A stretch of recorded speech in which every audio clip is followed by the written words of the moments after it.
Then so ya ye openia kwada. Obroni beka say infant adult. Yanin in terms of chronological age, afi ba kom you know me and aduasa me no de yanin kay ni panka sabre ya ware kura ya bako homa wo. Then so ye supan ni bi wo hono ma ayese abadoma. Inti ya ye openia kwada infant adult. Enti ade esese ye timi ye so man for the oman no anita ya oman na so monta no to be kapom kase baby amokoi enye no eye niema bi. One, esese ye nya vibrant civil society organizations.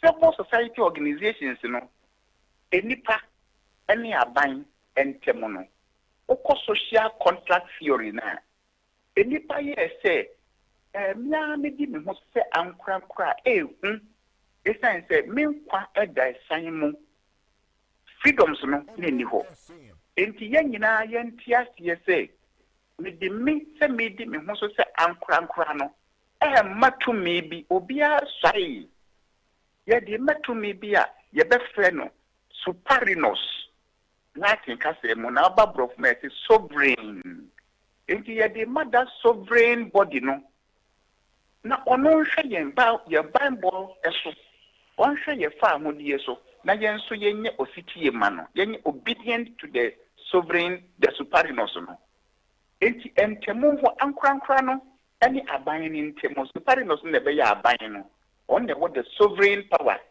to me ya eburu to me nyina so wo man no enti sa ekwan ekun na de ankrankra na o mo kan mo fa amodi ebo mu e de ma wo man no superinos no ekwan ni dawo ne kro ankrankwa no saati ekuo bi a ye fa no civil society organizations ebi ni nyamesum kuo no ebi no ne sesekuo ahodo na se kuo no esese omo maintain neutrality omo maintain neutral position say aban no oye na nya ye beka oye na ya ye beka nende dodo na koye chese yes amasa say aban no o de wo no onnan aban empe appointment onnan aban empe sika onnan aban empe enkoso enti aban ni ye na nya obeka eye na nya obeka asese yetimi nya sa vibrant civil society organizations no dodo one more ne ma ye call democracy for the fourth time Catholic Bishop Conference Christian Council of Churches ni ade no one more kan ho bi na ye wuredu bu ahe koma that speech no a breaking the culture of silence no one more no so kan ho bi pushi ya na ye wura Rollins ya na wonye na bi nse ko be handi over obe dani to me akobe mamenke bi no afi de ehye any abrofo no abonten so for external sources so egbeka ho na afi de na amen no na eso o ma ye ko democracy enti sa kuo no Catholic Bishop Conference di omo gina baby omo gina na bidom so de bidom nya appointments ma wo ma no mani ade ho ya kai enti eno no ade ba ko a eha yen atoso mienu esese yenya state institutions a omo hwe benkum hwe nifa judiciary one of the yentoa ba mamo na that I was stressing hosa masa se ye fa hodie ni begina ne gina atemuafo no so se wo fa hodie no obi be abuse wo right o basic freedoms no a ho na wo de beko ye nyina no se wo bi koye obi ya de bia wo je se wani wani ni yi a yankonkobo edua yankonkosire ensuo ni abosom se wonko no na mmom ho na yedi ye ni kire na wo beko ho se na ye nya atentene ni a na no so ya ko hadwene nti judiciary ni de esese omugina pintin ehwe benkum hwe ni fabo amatem wo mu ya legislature ya mara che bedwafo no ese ni ma breso na your separation of powers to enable effective checks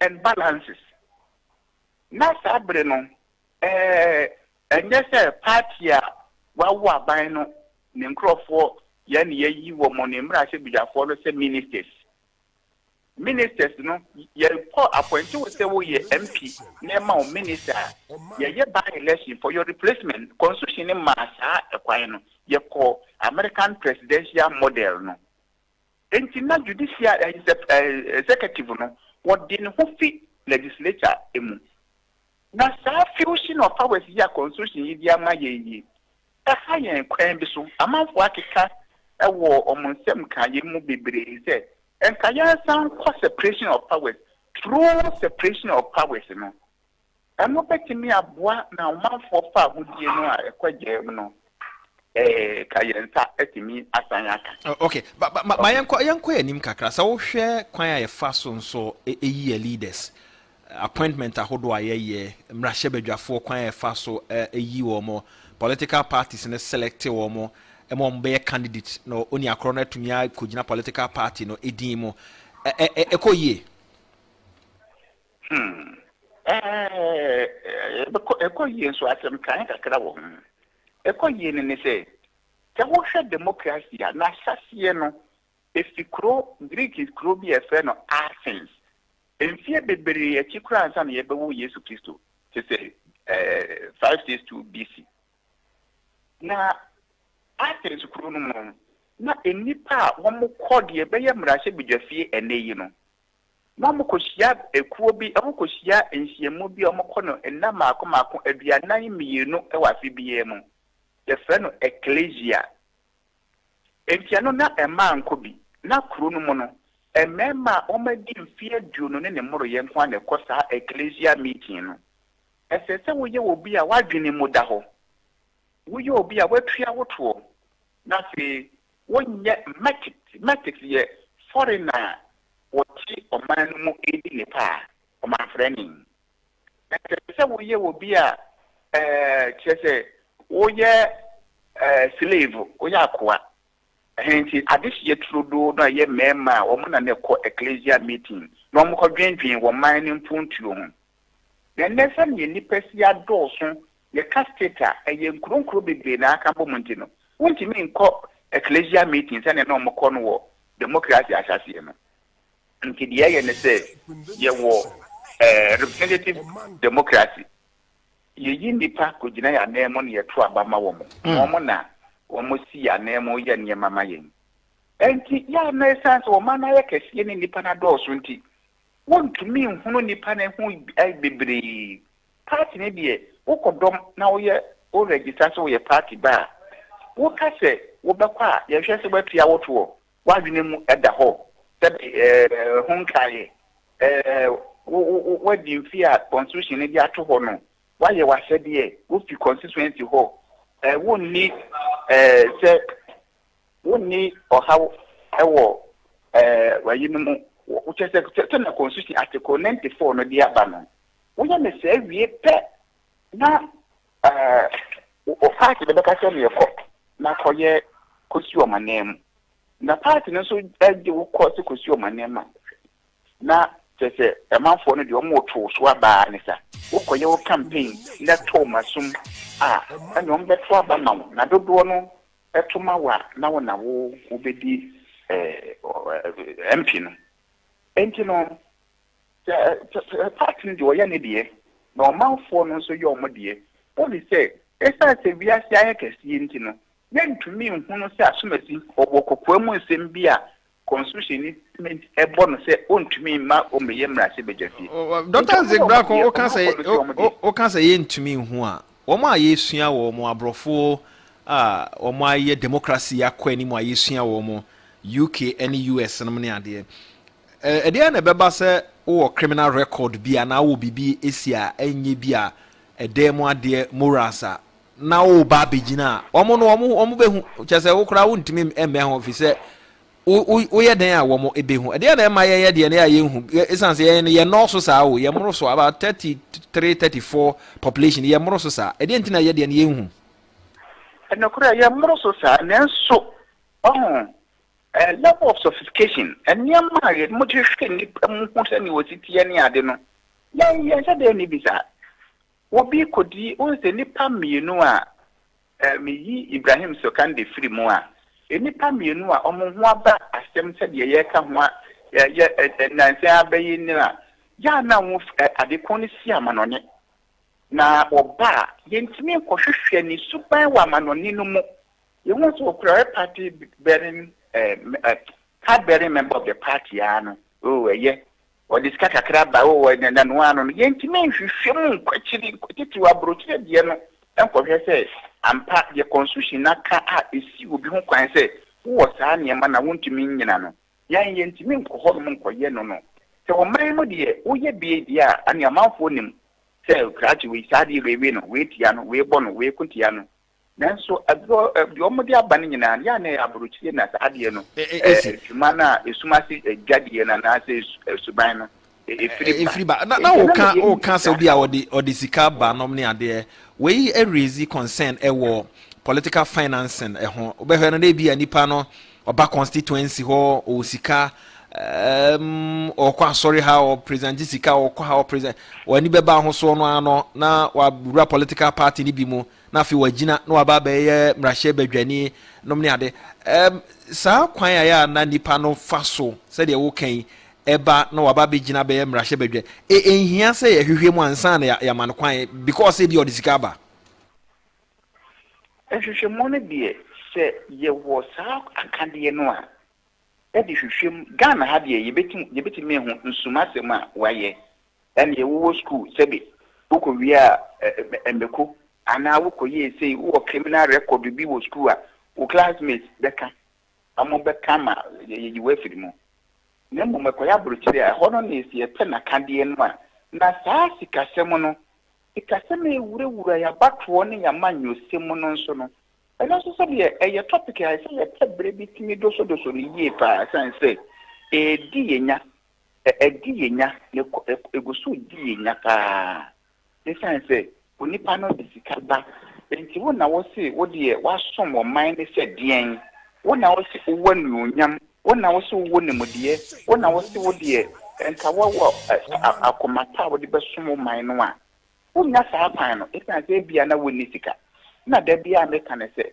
Abraham Lincoln obaya president wo US bribi atwam se nanka eyesika ne yede to aba nka Lincoln onye president da esanse o free ohia buruburu mu so na saade na yede ba no obi a waboa ne ho se media nka me wakoma pa metimi asome mai pa wanya bobi anso wasin sika se mu a me ne ebe ye hawo panokra na we die na wode breyen whether ukoyen junior high schools ukoyen secondary schools any ade na tadie we ashati efiri honum na we die na wode ba na we wase die na wona sika we ya ono kwakodi isi enti akono die esese yetimi hwe ho ne yie ya no die omanfo no ayese hyiami ansa na wako na ma wako mrase bedafie ne die a gise otua ye bibi mamiansa e hono hayen Doc ya vedo asiano pe oda so ye head of department management science chemo the university na de aye bibi no obi nsumra medibi enti wudi enti secondary school de na wudi afebo enti me head political science department the hode banking and finance business school and I'm the head management sciences and actually me call deputy director at Institute for Teacher Education and Continuing Professional Development ITEC PD and to say the my baby there were senior lecturer e bedo as omoma contract na to aso ana wabre onam no mu ayemre oh da bi sister dia won ko ba bia wo Dr. Isaac Brako is a senior lecturer, University of Education, Winneba, Political Science Department, Ena, Yenekudin Common 107.1 Suniha, Omanfm. New Accra City, Cities and Habitat for Adaroma. On main office no, Porter City, Mutual Pram. Ye kohwa na ye ko na New Accra City, ye chichiri wa pram no.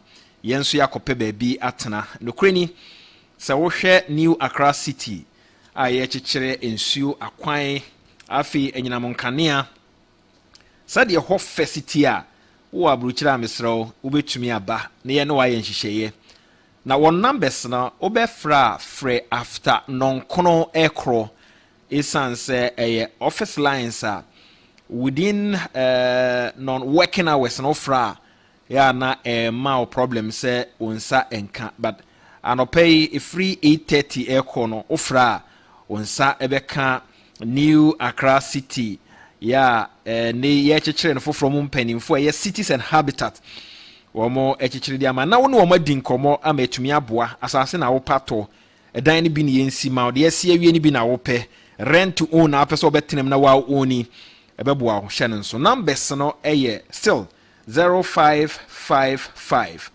530300 0555 530300 and 0577 911 101 0577 911 101 Mr. Roya Fre within working hours 8:30 ede kwa kopim 5 o'clock na womo free office womo free office a ofra wan hwe a won senka ebe ka kire say you can't be rich ne nyina ne say womo apon ewo adwuma mo kai na hye ne nsom time herbas mixture for so say men kan kire say ohonam ye oya wanumu ato fever wanya no kona ko check malaria okọ ne yesi eye malaria abusuafo me nada malaria duro ba ko eye adwuma pa eye time herbal mixture pebinato na enti wanum emwa ma untumi ni di 0244 417 669 0244 417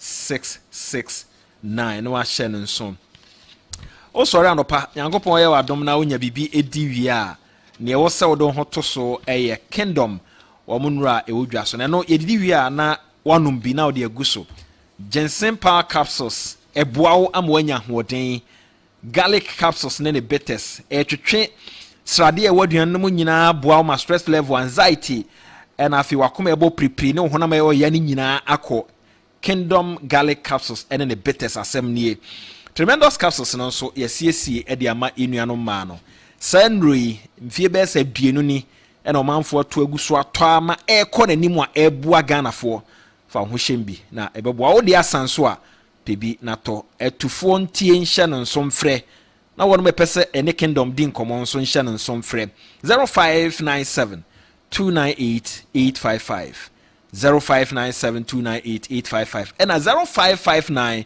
761 114 kingdom or say no challenger yasande ayaw ma yenko yenim edin obene de ye krom ha ne emonsensem aya na hadwen tisa no penkoma ye twetwe am say ye nua like senior lecturer no akansem bebre and it's worth noting say yama enema bi adeda ho no ma yamfa anya adwuma ama enema bebre ewura your system no more any say anka ewram nanso sanke tu ye boase eye sede ese ya anka niam bebre ho no ma anka ensi e de ha adwen pa ne say ebia ompanimfo omo a say omo put you in check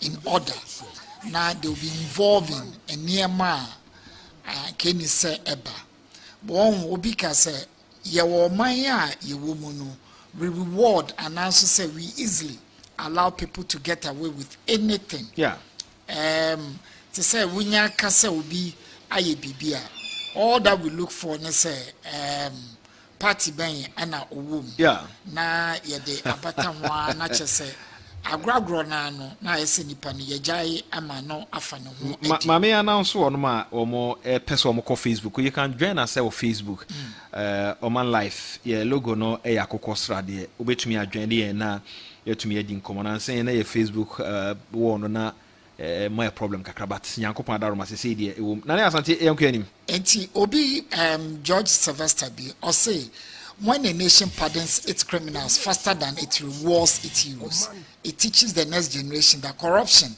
is not a crime but a career. So we jai omo a edi bone omo ye niema bibria. Emma omo a edi echire no so no efo se wo ye bibi sakra na enya dia eha adwen obetumi aye because nobody talks about it. Say yan 13 screw na one hwe mmiri bi beba no yentumi enso anu hwe papa bi ne e friend Strauss-Kahn na oye IMF managing director ofi honom na Christiana Lengard Ebabe IMF managing director. Yeah.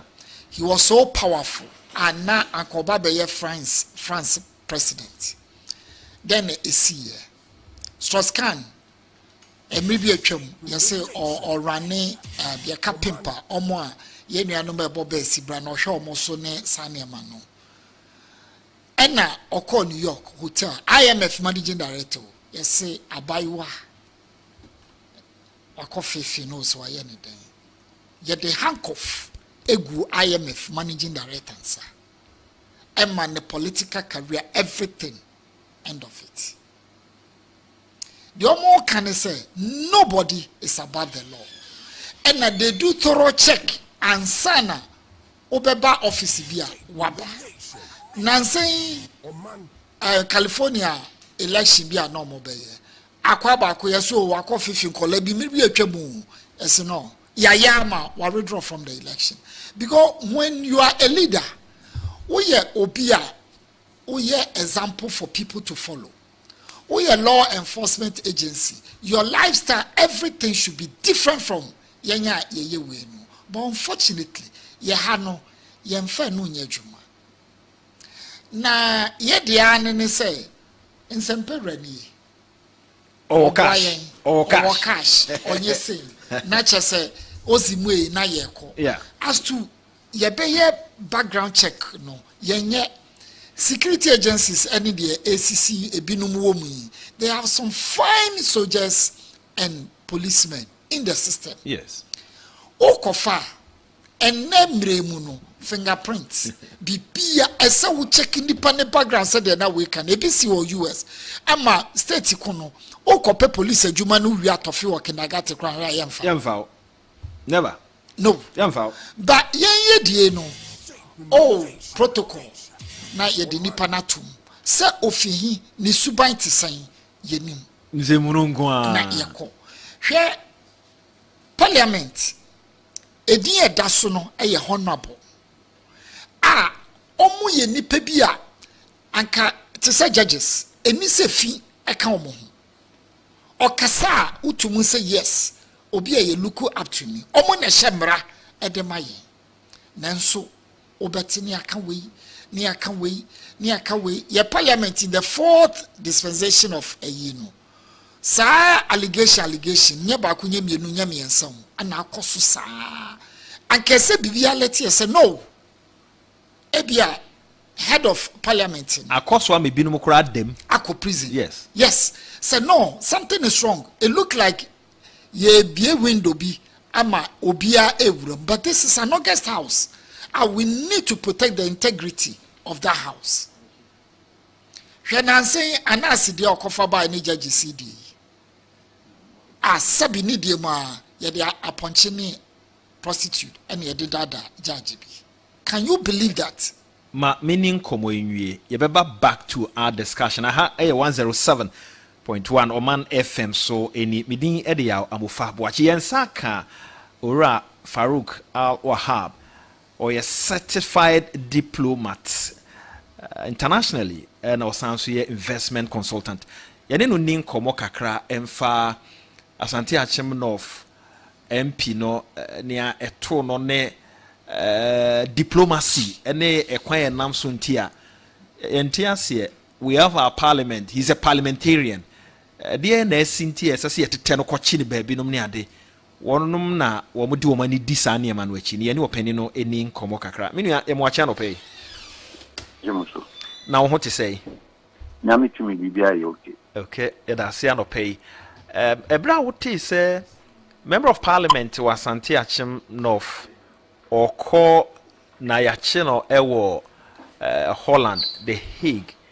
He's a member of parliament or near an ordinary person. Meaning say through diplomacy, nneɛma bi hyɛ aseɛ sɛ ɛkɔ so wɔ w'adwenem. Ɛdeɛ na wohu? First of all, Tifo. Secondly, the yeti confirmed and he said at the instance or at the request of America, FBI, which they normally use FBI, but in most cases it's not FBI. Omona a place stop list, and I say Omodenato on stop list our Central European system. Because the Skipo Amsterdam on the Central Police of the European Union. And in most cases, you say Obi, I wanted that. Name for whichever reason, agency be a placing on stop list and also put on stopper our European Central System. So Amsterdam, the most likely Okofaha Ombehu. Madika Kasi be an uncle Spain and also transited through Portugal. It's a European Union case that affects European Union. May I request from a third party, a third country, and a third agency. In this regard, FBI is an agency. FBI, not intimate Kobanisa, but of Amsterdam, and now call Amsterdam, and a BBC buyer fine. Now, you must say, minimum the destination center or call America, and that's in the destination center or call Netherlands. From the air picking on now or call UK. Okay, so Oko UK and or transit or Holland. Like I said, he was picked up and as he was stopped in transit. Now with the KLM free Accra, it do Schiphol Airport. Holland only meet you on arrival. But in my case, passport you no. Certainly no. So a member of parliament, I'm say who use diplomatic. Parliamentarians are not using diplomatic passports. Men we say bimu krukrabi. But those no mkrane bia na or servo as a ranking member at a certain committee. Any bia committee na petition for the travel easy access into Oma petition foreign affairs no majibi. Ordinarily no members of parliament omu use service passports.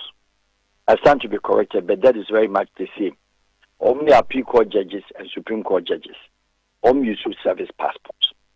Now, so ukra service passport, it means the Dutch visa and then the Holland visa.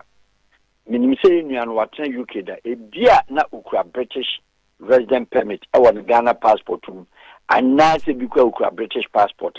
We don't know. So as we speak, we cannot validate which passport he was arrested with. Either say ukra Ghana service passport, and I say a British passport, and I say a Ghanaian ordinary passport with Dutch visa. Now these are the instances. So ukra Dutch passport, your friends, a British passport, then he was not picked as a Ghanaian member of parliament. But he would not let them know he's a member of parliament. In that case, he was arrested as a British. If he was picked up with the Ghana passport, with British visa, or Dutch visa, because with that, the Holland visa, won't mean transit to Amsterdam if he's not having a British visa, a British passport. And I say if he's not having a Holland visa, won't mean transit to home. In this case, he must have had a Dutch visa, and the man he didn't copy Amsterdam or transit on KLM. Now, the American local there, one would say, sir, if you umbejan amanaka ako check-in counter on the American flight. At the time we move profiling amanako for flight in a whole number picking. So now nobody had come to explain under which circumstances. But then their concentration and he said, we're a member of parliament. So any of the three aforementioned details and other circumstances, may find a Ghana passport with Dutch visa, with Ghana service passport in the room cram the visa no Ghana ordinary anymore. Now the service passport on I backup to also to declare his identity so that we may use the VIP launch. Now, member of parliament from Ghana or a categorized VIP or VVIP personnel, a personal person, our Ghana. Ghana you could no. And is a member of parliament and we to quite. And at that for say o must stop no. Because our a stop list so on only the end is necessitated or initiated by the United States agency called the FBI. And ya stop no. First thing at that for they have to take him to the immediate district court. In this regard, Skipo area, the district court, then they will tell him the reason they are stopping. But in as much as Ukraine service passport, our Ghanaian diplomat, the first point of call, our stop as you Ghana mission. The first point of call, as you Ghana mission. And yet any ordinary Ghanaian beyond do immigration issue, when your immigration issue, where your stop issue initiated or requested by the Americans. And they cannot just take him up and claim say a man for starting use extradition. It's too close and it's too early and early bath. You can't extradite anybody under such circumstances because America for say almost was a stop list at the request of America. And then Bonnie be away. Yati say romance scam. One they can romance scam no once. A Dutch phone in the can and I say crime now almost all stop listening. A romance scam. Say romance scam. And yama munu and a beer minu munu Dutch phone bit action. I internationally are the same thing Ghana can do. One, murder case. Were wanted for murder case. Two, drugs related. Or wanted for drugs related. And Ghana does the same as international community requirement. How? Yati se enye emubia. Say if it is none of the two, what does it mean? It means a third party request. Romance scam is not justified in this regard. When you're indicted, minimum America for no are requested for extra your friends say stop. Now the US agency have to be in Dutch court to tell the Dutch judge why they need him. But then I'm saying, say, what Ghana and Parliament have to refuse doing. And I say, behind the closed door, Ghana as usual, they just don't know. The first thing is Parliament of Ghana petitioning or calling the member of Parliament coincidentally who is the Minister of Foreign Affairs and he's a member and a colleague. So it could happen to any of them. What does he do? What do they do? The Parliament should instruct the Minister of Foreign Affairs to ask the Ghana mission in Den Haag to intervene. That is the first thing. Two, there should be a request for any blockade. To intervene. What sort of intervention obey me? Intervention that they have to do is first and foremost, or your member is a highly very important personality for Republic of Ghana, our Parliament, sitting MP, Sebi, and yes, Sebi Awaye, and the medical say two of the crimes now attending to it in a difficulty. Any other thing beyond the intervention here is that the ambassador, the Ghana mission out there has to be there. One, the right to what? Legal aid, legal assistance. Two, they should be able to tell the Ghana High Commission or the Ghana ambassador in this regard the crime and why they are holding him. Now, I'm saying, sir, if they are requesting, the request was initiated by the Americans, a member of Parliament who departed from Accra, not to America, rather en route UK, or UK visa, yes, or Dutch visa, yes. Is he requesting for asylum? No. Has he committed any crime against the Dutch government? Answer is no in this regard. It was any Dutch phone and the American agency, the Ghana Parliament surpasses and go beyond that.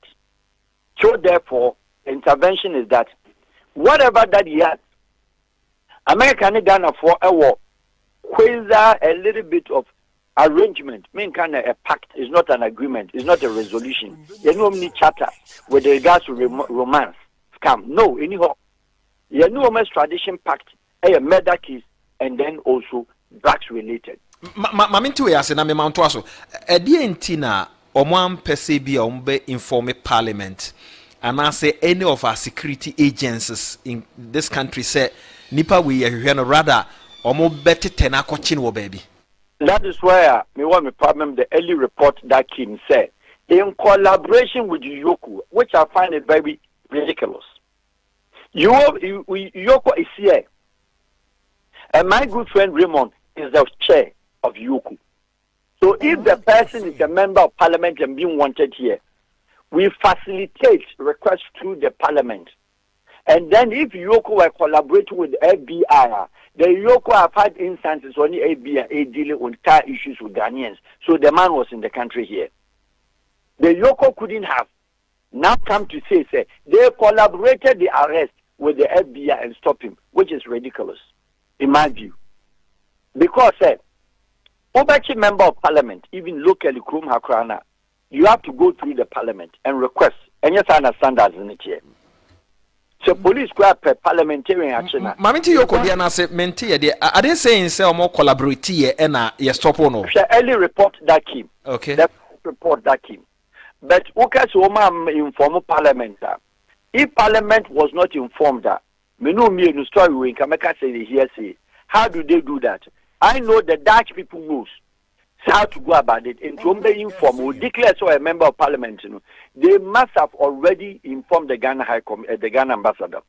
So Ghana ambassador Tiasia authoritatively, diplomatically, authoritatively, instructions incumbent on the neck of the Ghana ambassador in Dutch in the Hague to inform parliament. That's it, Naba. Then he takes directions and notes from the Ministry of Foreign Affairs how the approach should be. That is how the standard is. Yeah, as almost top on and son, or my bebo parliament money.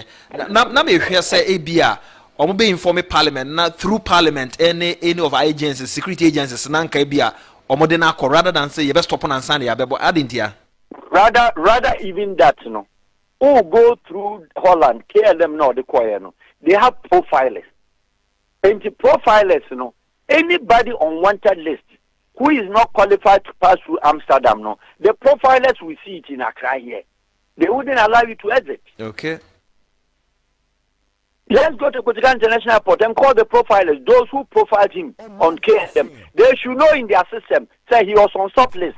And for that matter, he can't go through Amsterdam.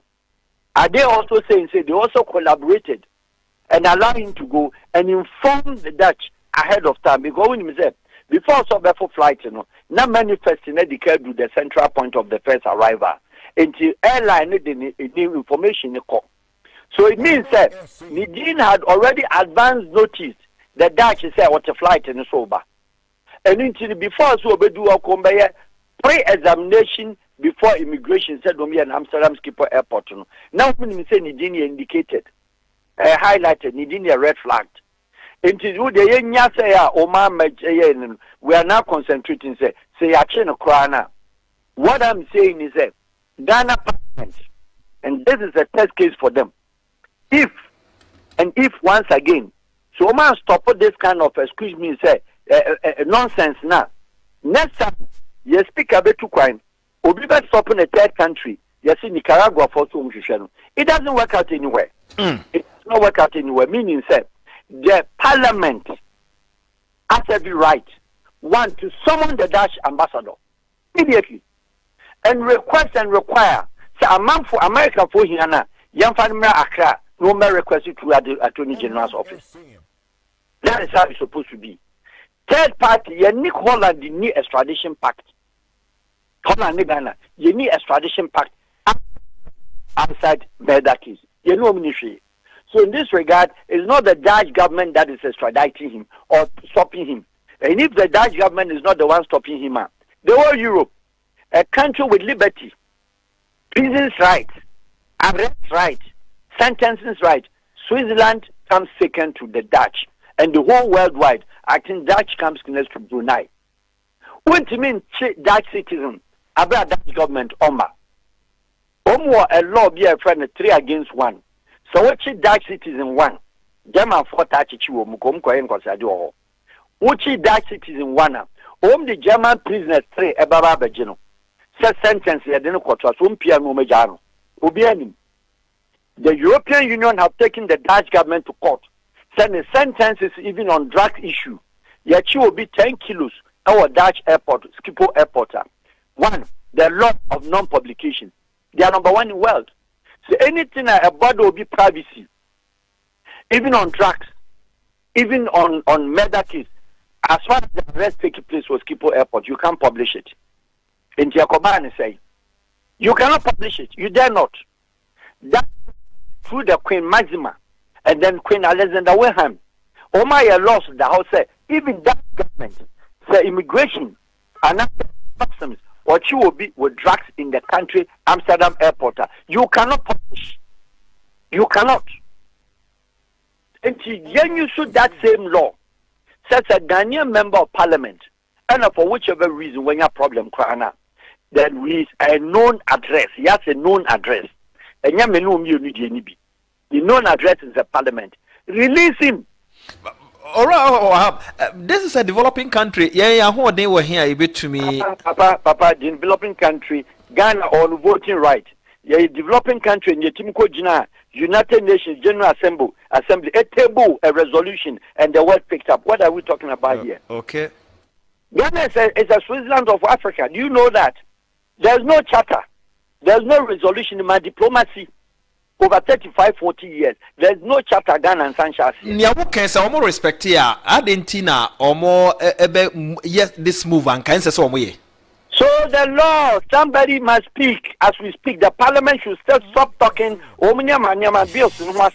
This is a matter of urgency. They should call the Minister of Foreign Affairs.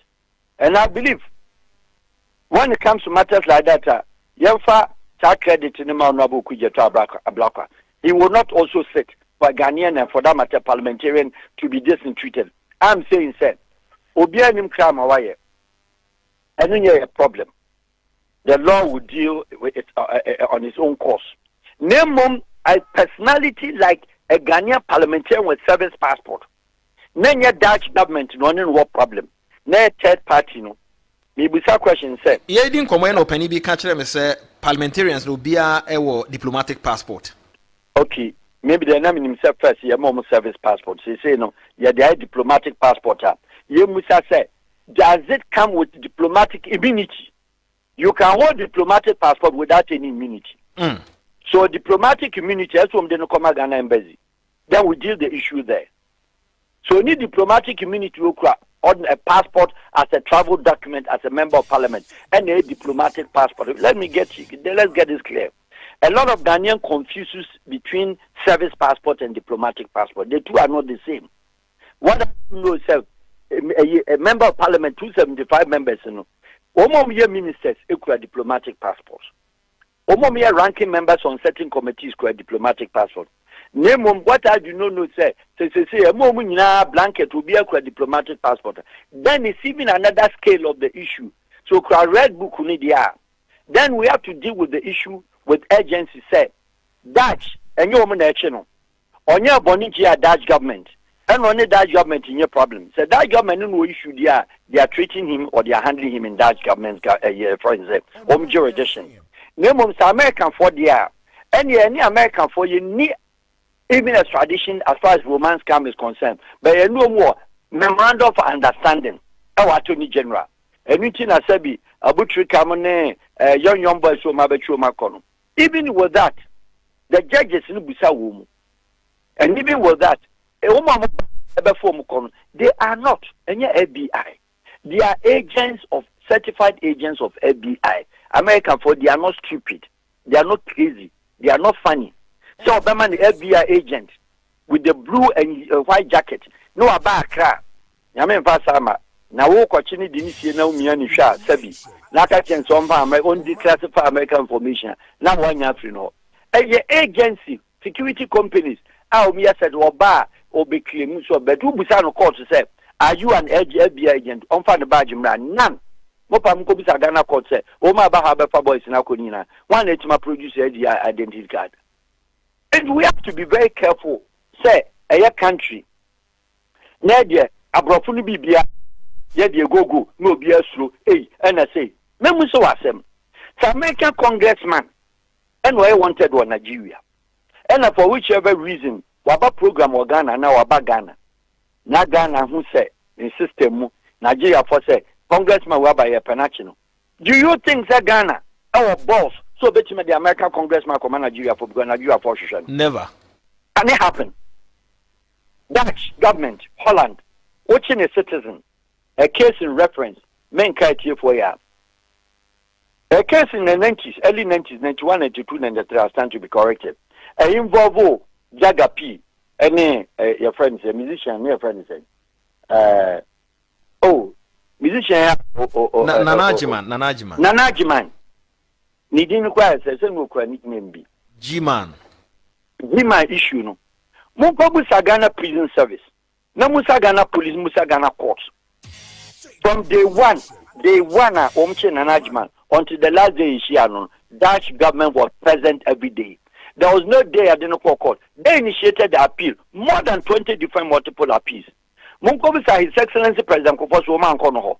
Mumusa President Mills Oman Konoho. Mumusa Ghanaian president that have come in the past.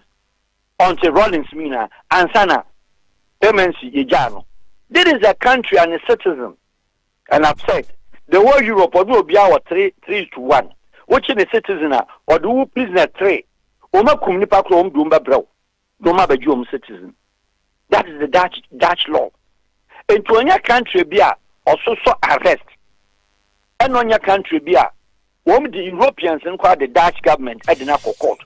Send a sentence on drug charges on to also on to China. Switzerland, the same thing. These are the two countries in Europe. The Germany and Holland, the maximum terms. Dutch government in Holland, the murder sentence is not up to 5 years. In 2 year mistake will be free. This is the country we are dealing with. How can such a country be a stopgap? No third party. No request or stop. Fine, stop any there. Nobody knows. The arrest, if it is international stop, minimum details. But they are stopping now. We are not seeing America for now stopping him. It's the Dutch government that have stopped him. The Dutch government is here. The Dutch ambassador is here. They know the Dutch laws. They know the third party laws of the arrest. In this regard, Parliament must make sure they bring the man back to Ghana. Yoko, in the Zombe Shanko to camp for no margin. Next American father request no ha. Then let's test the law. It is very simple as that. Because ya nyane sa abrofo decide no ebe Dutch form I mean can show. Koso. A Dutch form. When them Dutch for pedophiles without any Mr. B, without any reservation. Philippine for Chiwum. When them Germans pedophiles Philippine any Bangkok. Manila and Bangkok, which is Thailand and Philippines. When them British for do go Chiwum. Pedophile acts. Ya munkobu se kwa mfasu kwa juom citizen. Ye jaili 120 years, 150 years. They pay ransom, the government pay ransom, and then send their prisoners or more murder cases in their country. No matter what citizen back home. That is how they do it. We must also begin to learn. Yes, money there.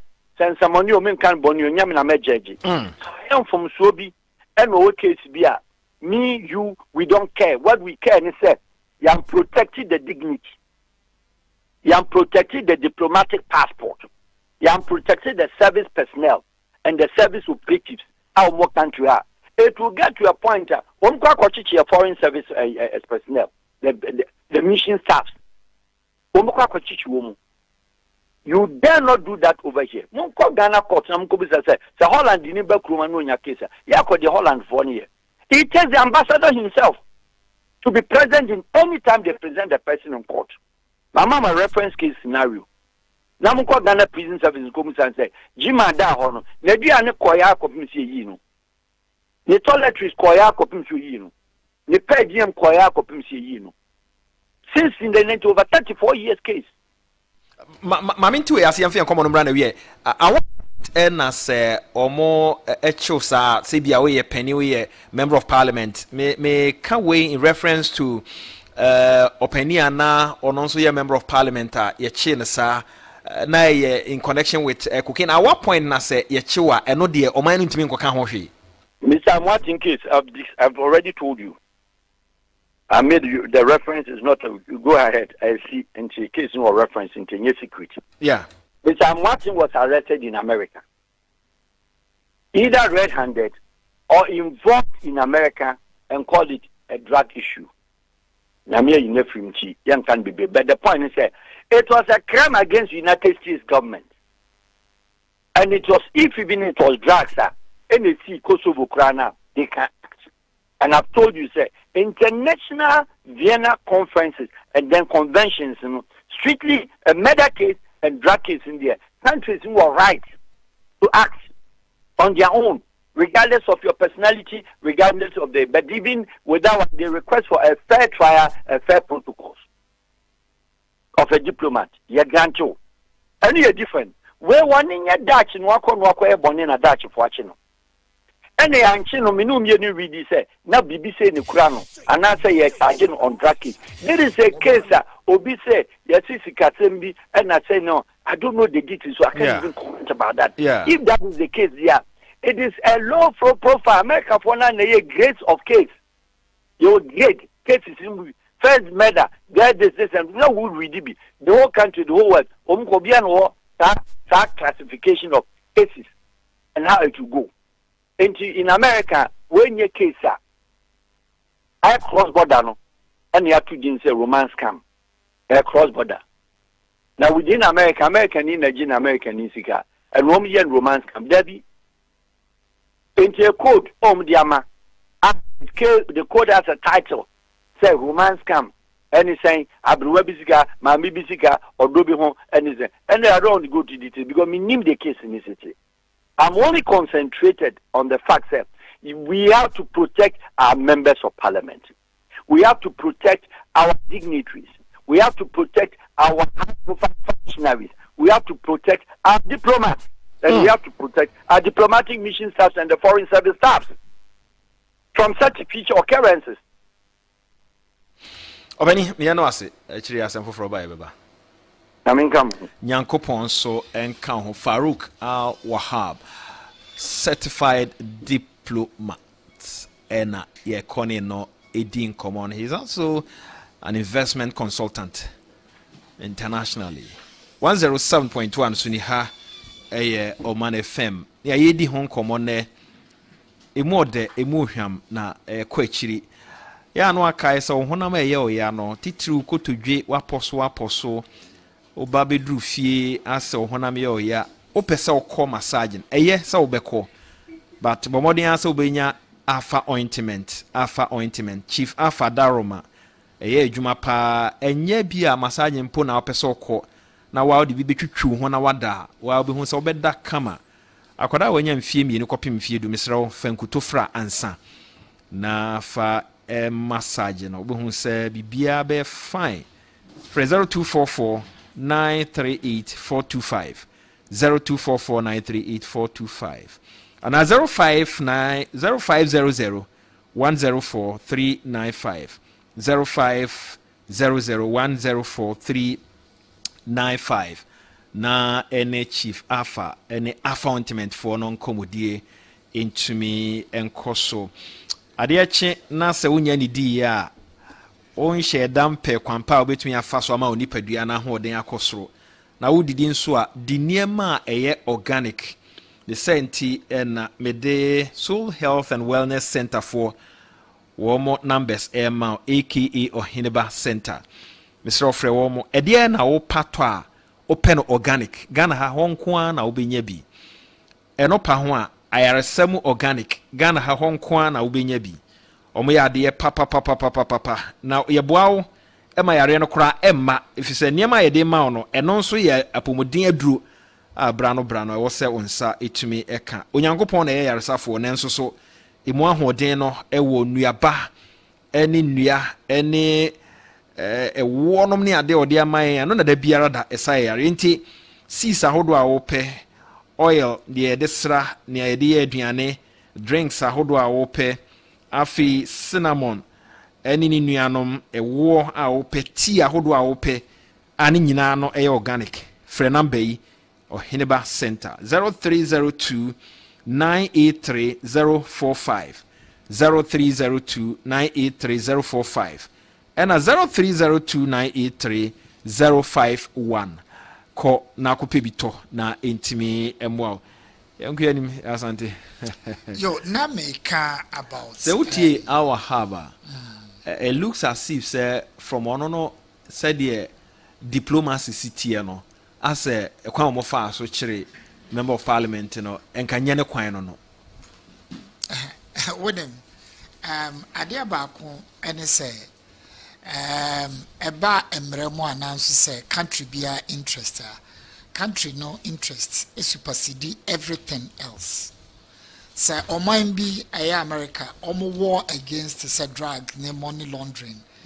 We are wine American first. And no, they don't care about Ubibu. So I mention Honorable Erica Martin case, for example. He you see immunity, say political say be or your MP, honorable personality. America for don't care about it. Almost the NSA, they have a war against drugs. And whoever falls into that net, they don't care. What in here ekosi Venezuela? Na kobi krom ekoko chief president no to say akolabi e de neba omukro because some for say we did drugs import and I say ye deba US. So when such things happens adebi omomu fendi agro. It's we have our say, but they will have their way of doing it. So I say, and yes, I there, and can never be beyond my backwa enye. Tina meka adebi chel say, a bat is a pedophile, who send summer, and I say, or sexually abusing people. If you know how powerful Obi to say, Bill Cosby, eti, na may mention Strauss-Kahn, former IMF managing director, I de hanko for goodness. Do me can say the arcade no more ya to me enye. That's quite a way. And ye no momuno and I say a background check of your public officials, both security agency ne a BP about public office because one omo ye nipa bia we look up to them. Omo enforce laws. Omo ye niema bebre. Enti akoba se omo teachima aya na ehadwen. Just last year throughout UK and Wales, police officers bear over nearly 800 and ye dismiss you. If you all know ma, o ti charge na ha no ye be fa ne keke. So we dey say yi. But omo fendi agro. To say bia ube racially abuse someone. No. Ube ye to say bia sexually or ebia ube ye bibia. They will just take you off because they need to maintain the integrity of the profession and as an institution. No, it's in Binyama Bisa Eba. I say you're very careful. Now me come about judges Idia and as Koye Bibi a coach say even some were receiving gifts upon chini nidiamoa ebia prostitute say be obey markets be akwayi, which was something and can see you're very, very careful.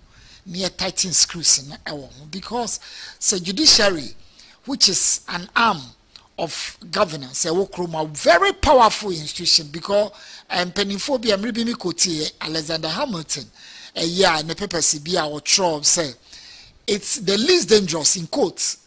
Our governance because no a two in some and I say and answer say and you no control a national purse. But then the judgment bet to me ama investors krano emba kruma announce say bibi betumi a change niema bebre enti obia o hold that office no e say oye up there enkoba say bibi e wo no ho ba yen ya ha no protocol political allegiance madam funi we e ma ye close ye ni e wo niema bebre ho evi say ene fingerprint ofa obetumi atresi obia background awu kroma say wedi boni bi ne suban ti sen BNI na say CID betumi a background check of asante ebo a say me pese me koye MP say party na kasa open up emma omo ye thorough check up on such personalities and sana ebia yama green light and say you can contest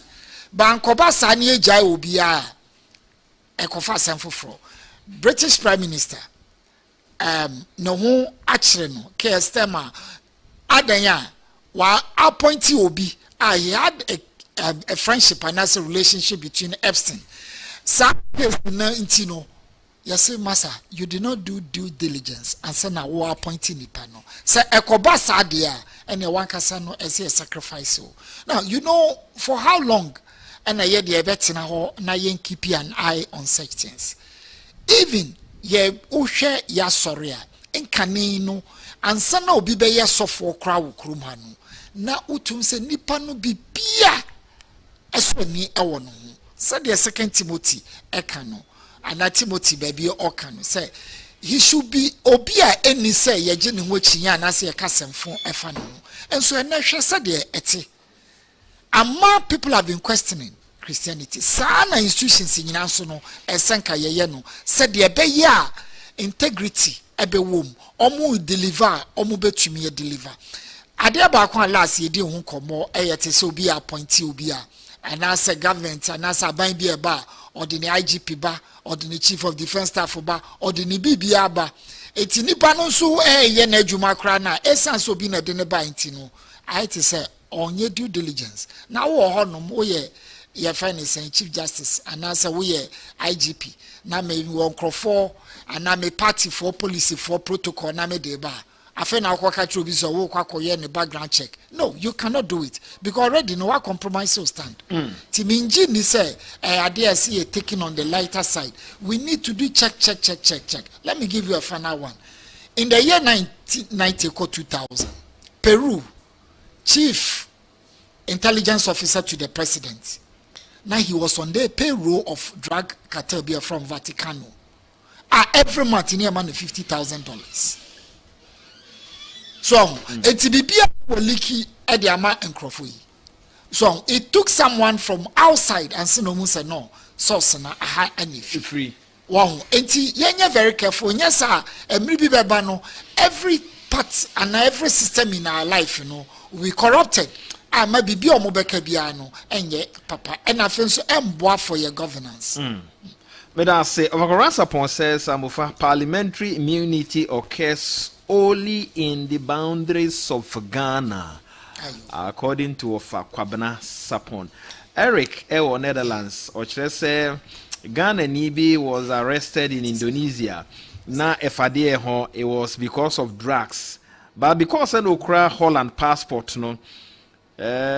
One more call Indonesia. Emma Iwiasi no Ijaye no.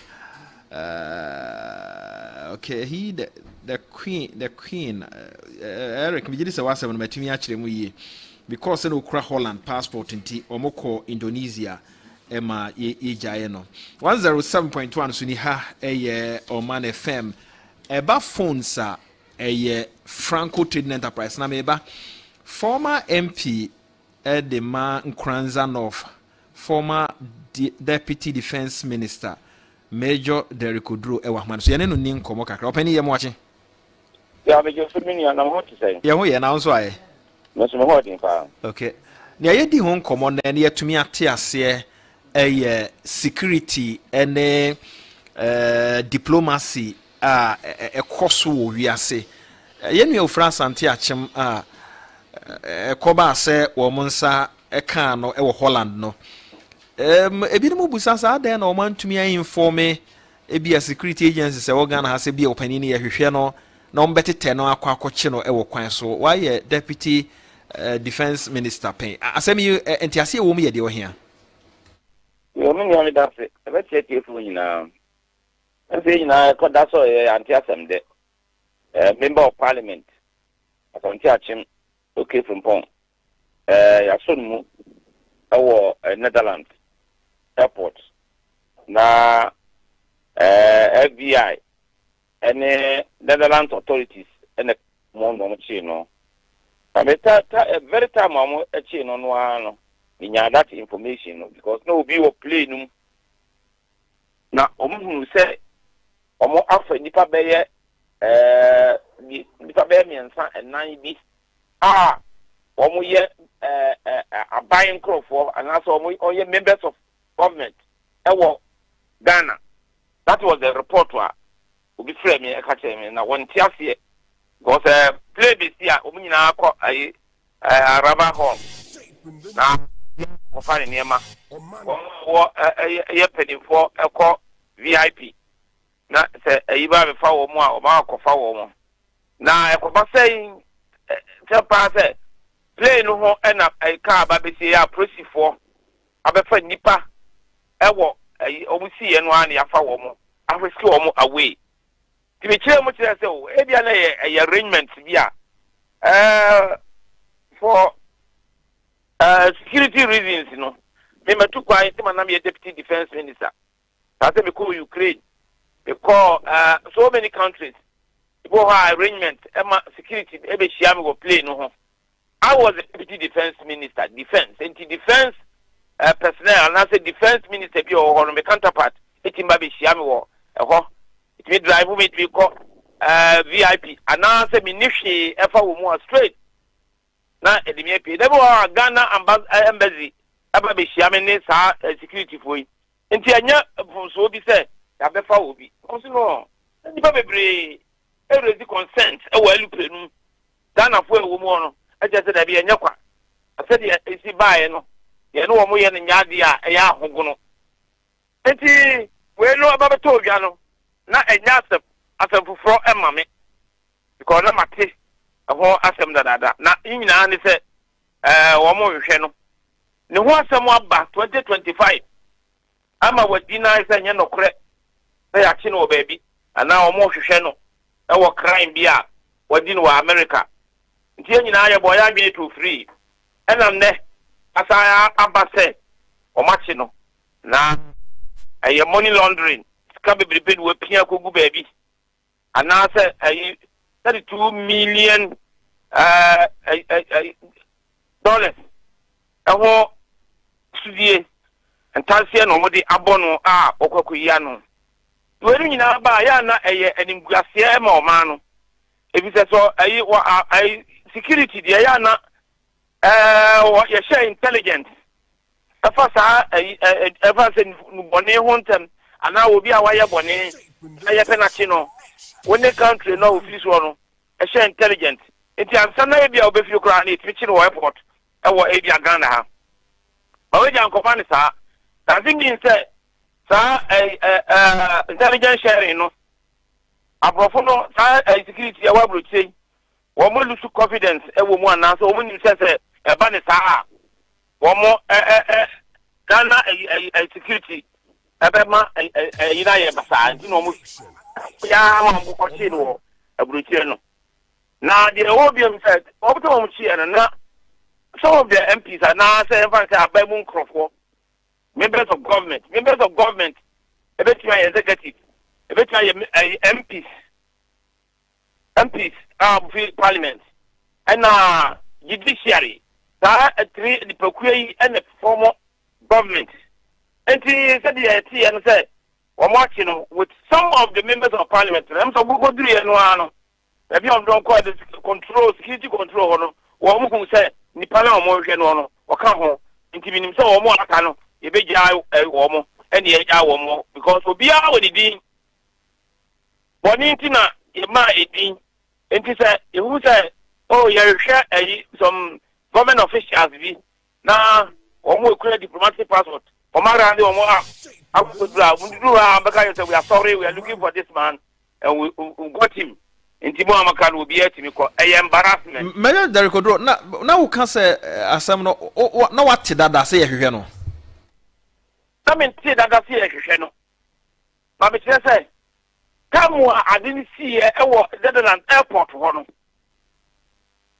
na Ghana fo e wo plane no bie adi message ebrebu sai adi ba Ghana ebu sai ade na Ghana penifo si ya principal akwachi wo airport e wo plane no ho yeah. Well, the information way by Mimi Yata information. And I'm cattle, it's me, but I say, a band penny for one more aircraft with Digima Hono, and a warm counterpart, a bit ya warm, I will play no Timbas Alame, a baby share me quite pay. If you hire picking a free VIP, I was circle more. And now Ukraine, Ukraine, a bit share me play nano pay, Deputy Defense Minister, our Ukraine, what no. And then the security for at the plane because I'm a co visit to her. And see, about farming. You call the office our airport was straight and you start a tour and you call your share so many and your man me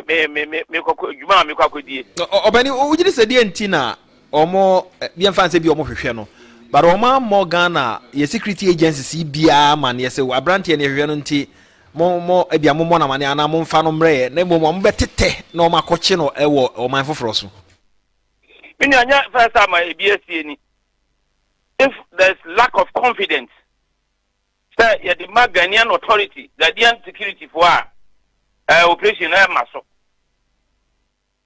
kuni samia me constituency former MP ano or the cocaine echo America ma omoche no ya chi no na ho and the man nyina movement ni ade nyina kate wo ha but of go chi no America someone ko ya omudi ni man di kan ya na dan for no ko ye ya omo on a company baggage omo ka kwotisa the free bia wono ano na CCTV camera da omo so omo fa ya one person omudi pia and security fa wo ebia ko mo ye no Ghana ha yanka ofa no hudi because ka ebia nanka ankosa de wo mo pe because the man akokodi ho and wo mo so wo ha ana say wo mo ni gidie ewo security ewo ha emu so mo ye na so mo ka ahwe ya na operation wo mo jeopardize operation no ana so wo ma na say because we government official we member of parliament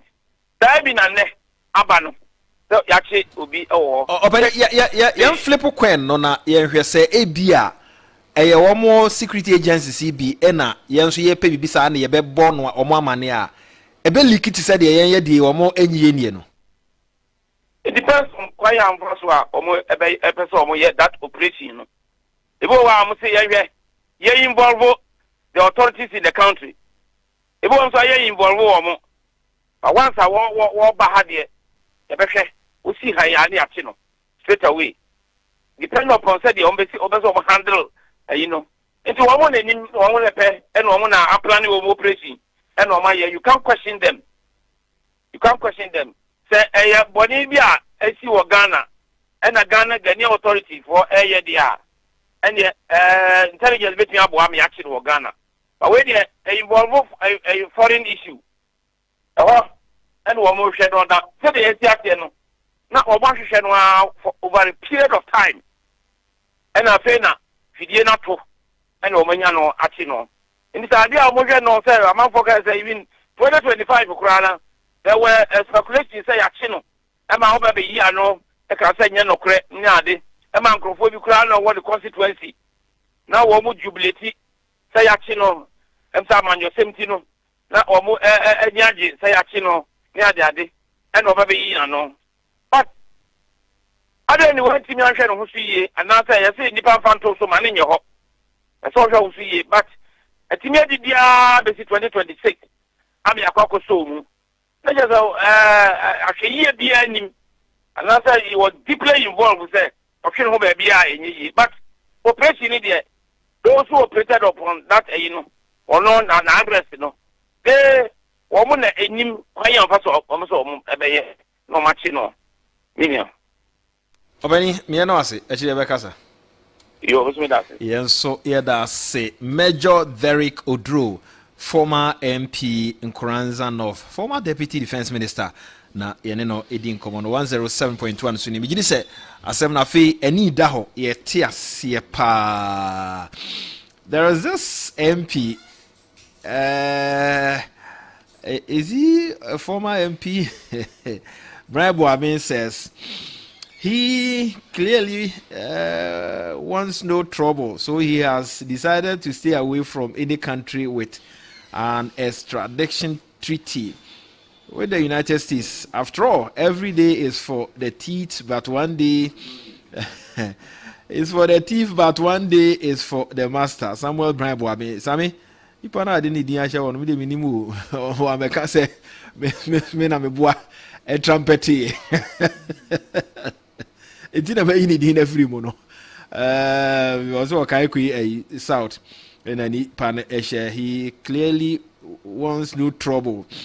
So he has decided to stay away from any country with an extradition treaty with the United States. After all, every day is for the thief, but one day is for the master. Samuel Brabo. Not just one another corner.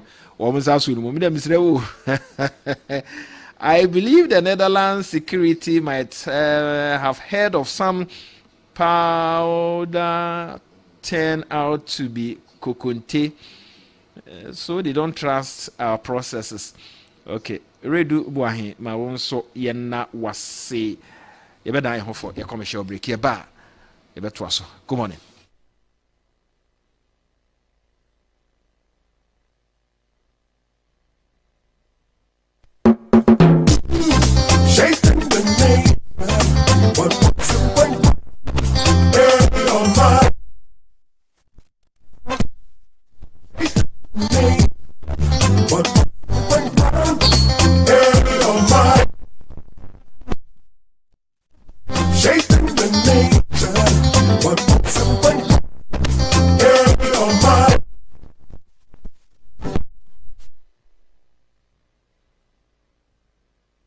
Madam Secretary, na the one koduma.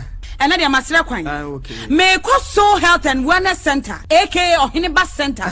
Me so me pese me nyiniche. And the person we need champa every say. Facility ya wo Ohineba center. A natural medicine and what the sayare. Ohon kwa and na wo pe 100% organic health products nso a wo benya biato. Ebino organic seeds, organic nuts, organic cooking oils, organic drinks, organic tea ahoro, organic soap ahoro, organic honey. Just everything organic. Eye Ohineba center and abenyano. So health and wellness center, aka Ohineba center. Man natural preventive health education. And when so Ohineba, we natural medicine researcher. Or nuankasa and woho. That's what show ya renese and natural medicine assemwa. One name medical doctors a kuku damwa. We ya juma ewo orthodox medical centers in the hospitals akasemu. Ewo nkita wudie enti nuan se wakamfu ama warum no muso ahwewo. Na So Health and Wellness Center, aka Ohineba Center. Aye juma Sunday to Friday. Friday and Sunday.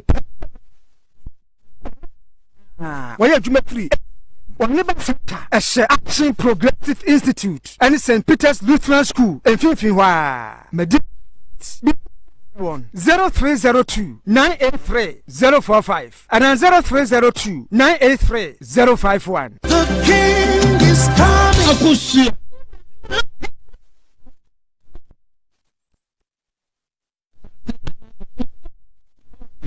Oh, me fear busu e won city.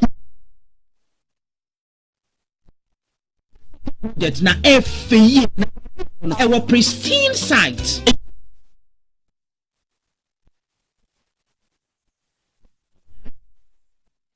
And habitats one more and a rent to own e yo mo dia akosu say open baby omowa ho one offices no e ben Porters City Metro Pram from 0577 11101 and that's 055-553-0300. Website www.newaccra.city. Cities and habitats, rent to own, shaping Ghana's urban future.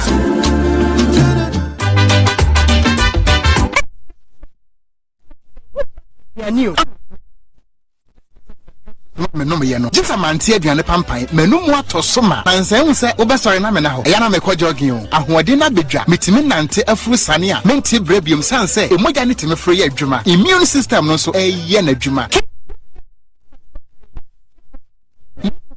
se wo se se di untimi mfa bibia mbrofo me subiom ofura mefro wusane nso a mesane anya miss media semasi and capsules na daroma ambama your best ma garlic bitters and capsules dry food and drug authority for ajatum say wonumu a boost immune system wa kese boost obesity wedropa eni rheumatism arthritis to Enko Kimberlin Avenue Okaishi Drug Lane ewo Enkran drugstore biemu wosabetimi akabi wobetimi afre Kingdom Herbal Center for 0275-804064 and 0302-938153 Kingdom bitters and capsules.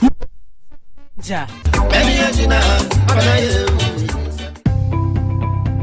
Say a Fano electrical appliances baby baako pe na obinya de papa na ne buof Franco smart TVs every 32 edicosi 100 inches air conditioners washing machines blenders microwaves kettle cooking stoves your Samsung with CCTV cameras any your crystal clear never phones any accessories abi you know that Franco number 1 Bora Franco shop be a benwo nekwajo electrical appliances ya tete so first 0246 422 338 and 0555 939311 and www.francotrading.com obetimi akọ app store any play store no download the Franco app Franco still phone papa ya we de o mam jemu aseme adana no pe wo pie me so sa mmaja be ma madam fu bi na ne ho akire no a me ba be pe mo awo ho yo aho kire bai wonya ni yade na eya ma na wade akura agu sese wontimi nya ko ona ma na opimpim nipa o ho ade yi oh we de banti case kura me kan ho ko fa no bra na me fam nko Boatin Natural Health Center atiefo Dr. Boatin sua ni ho ayarsa e wa America mem Boatin Natural Health Center ani ho asem de ma kire hia me huru bi da Boatin Natural Health Center ebinim se ne yade e fa no glaucoma no eni enya no kore da se glaucoma na cataract ayeta onfa duro bia nguso onso waduro bia ubanum aduro no aduro no obeyi dipadua no mu adwuma ma ohade a na ye mienu mensa ya broni fa no double vision wo ye ho adwuma pa afa to da bia no nipa ni ayese de ya sa nwea bia guso no na ni ye ne ya na producio ye na ni aye kokokokoko eno ni yade ni bi no eni yade ni bisade wa kire wo hunu ebiso ebenu a wo hunu ye broni fa ni region ehu pa Boatin Natural Health Center o how bia wo nipa ni se so ye isi so ayo kusu ayese de bobi na asie anaya na prunsuo eni fransa sie no ebi no Boatin Natural Health Center wote so akoye oni no operation na ti wo hanko na wusi a sa wo ba no ho a asembia asa Boatin Natural Health Center so eni pa bia ya na wani ahonhono no how kase pa na wo yesia Boatin Natural Health Center obi mfa ni yade enkoho enkasa me ko ya anye yie kuma se owo so magazine edwano a wo so me post office kwa no anomanye nkwanta na mechiri be kwa so total filling station wo ho no fanso wo no ho pe Petiman Pentecost Johnson and then cancel our La Paz for the Access Bank the div anymore. Number 0594 994 552 0594 994 552 0594 994 552 Aya Heba yenya mudeni muye bwei se mehwe kwan a Aya Heba Hospital edi obade ha makroje ode afamfidie mu free India etumi yare asede a mebo hu dawro amewiase nyina anya so mfaso efise mpanifo se wonyonko dane woda Aya Heba Hospital ya yare sakese e won krampumpuni mantemu na wonum twimpo nyina ni se wobetu yade ase enti wode hye na yade adokro no ana wo so yade etena wani jeso no Aya Heba se bromaso ye na wo hwe yade bi ti se nyudru yade stroke hypertension diabetes infertility kidney diseases liver diseases cancer heart diseases respiratory disorders ene yade enkae ni nyina enti yade aye kronkro woni padua ni mu no eno na Aya Heba Hospital etu ase dietary plan physiotherapy medofo wa kese abroso opese osuti in a natural way enkofo halbia mrodia ene wo se odi wani chiom ewo Aya Heba Hospital obehu omo wo Accra Roofing Tiles Junction kwa benya ACP opese oni omudi nkita hu bia from 0546 100 100 Aya Heba Hospital ewo Facebook Instagram and TikTok www.ayaheba.com obetimi ni omadi nkomo wo ho Aya Heba Hospital was healing the world. Aya Heba Hospital wa promote last stop.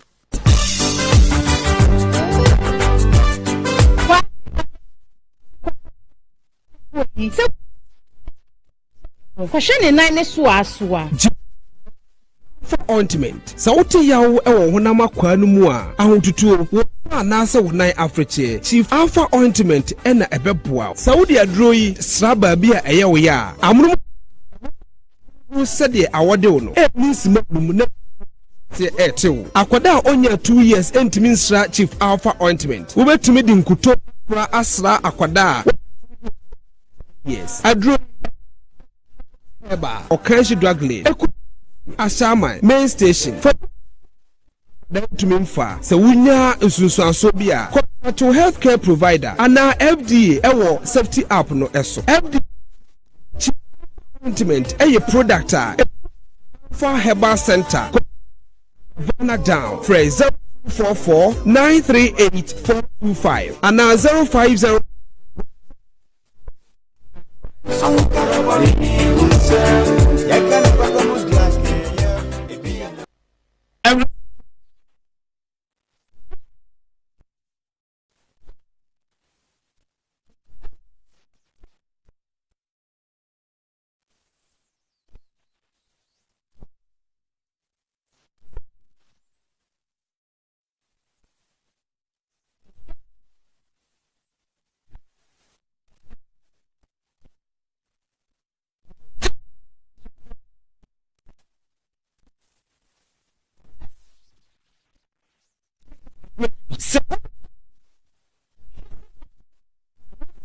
Yeah, who say? Oh.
Ebusiafo 7.1 suni ha Omanfm ye hwe da obokrata ne tew no nkro abo apa ho tie firi ho na afi yeko Sabatel microphone no me na enkonko wi yenko yanim. Okay, sanopa me sha said dia na me the daily graphic na sha say wo de bokrata ni mu na okokrata fa etoso enwotwe a asema GS e dia betu dwane se eye nsosha BC ya nansan ya school for tro wiye no any what dia enne practicals no asha ase no de nsem bia betu dwa se munina hu se hu se Omujia pa omo the hotlines atu just a friend na report na nisa asukuu for na woni omujuma emu amane aba me de okokata fa mienu a President John Dramani Mahama edi nsembia betudwa na sama okane se omotumi secure $300 million of World Bank ho na sasika juma wodi ba bedie ne se tinu obe select baako 50 a wodi sasika yi eba hwese school no mu ebe mpon aba be ye kra be hwe na school enyoma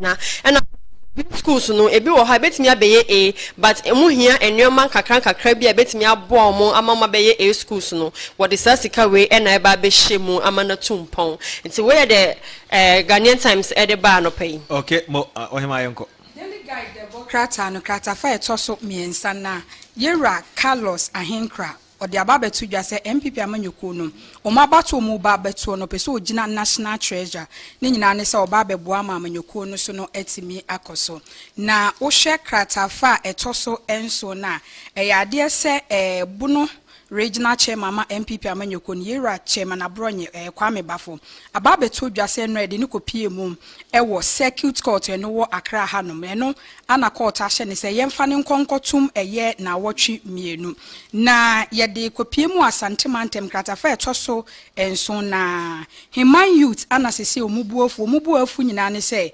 panyini bi a wanya mfinhyia no aduasa ensia 36 years a ɔno wɔ Human hɔnom no ɛyɛ adeɛ sɛ ɔne emrantie mienu ada na sɛ wafa wɔ muto ɛmo mu sɔ panyini nim de ne kopie mu ɛwɔ kɔdeɛ police for nsem na kɔdeɛ police for no ɔmo de panyini kopie hɔnom no ana aba beto gya sɛ kɔdeɛ police for no ɛgyae panyini na ɔne enkra mienu ɔfa ɔmo to ɛne ɔmo da ne nam so ɛma Human youth ɛwɔ hɔnom no ɔmo buafu paa yi a ɔmo kyerɛ ma ɛho behia sɛ police kɔdeɛ police no ɔmo bɛsa akye panyini ni bi mefiri sɛ emrantie ana ɔsɔre a ofefa omoto ewo honum na asante achim north ababeto dwa sem na hyebedwani a wono wo honum no Amsterdam esiano yache no ne nyina ne se money laundering na echese oye na the chronicle the obokrata no ediaba yewura franka no dompre na ode nse moto mampanyi John Dramani Mahama enimu se ade se esiano bepie mu oman Ghana hanoma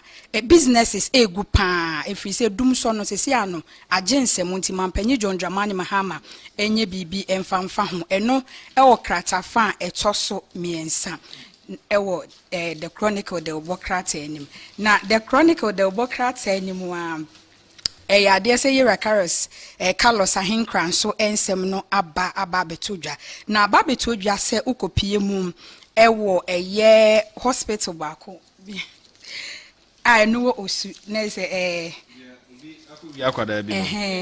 midwife ade se yesi de oya ne se enkra no ene ya won fofra we ya se o so ton of 55 kilos and so or any business yachino or any business ade munyana man any business na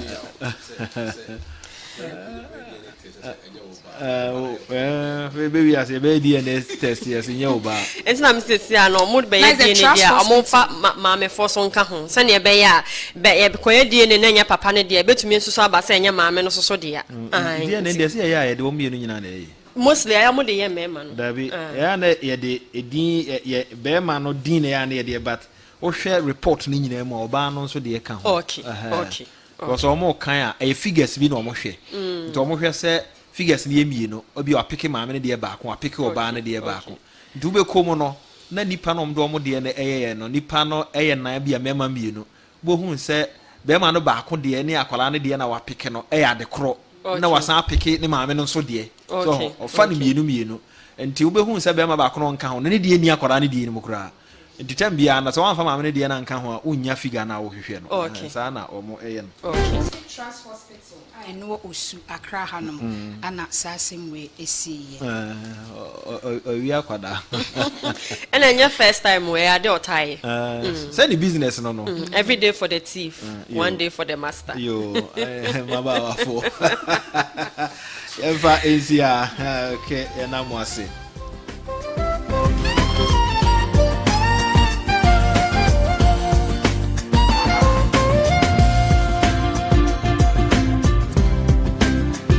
Mamin Kyle said be a koja yarsa Aya Hospital.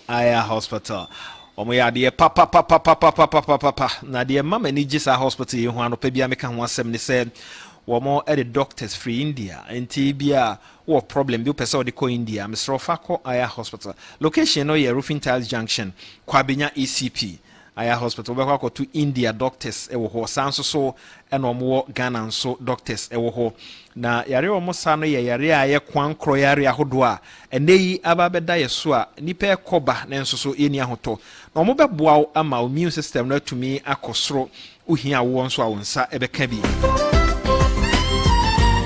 na o sikire yare e na afi pressure kra de omo tenete enti bomodi a na fa hobo Aya Hospital na omo moa o frɛ 0546 0546 100 100 0546 100 100 and 0533 836 195.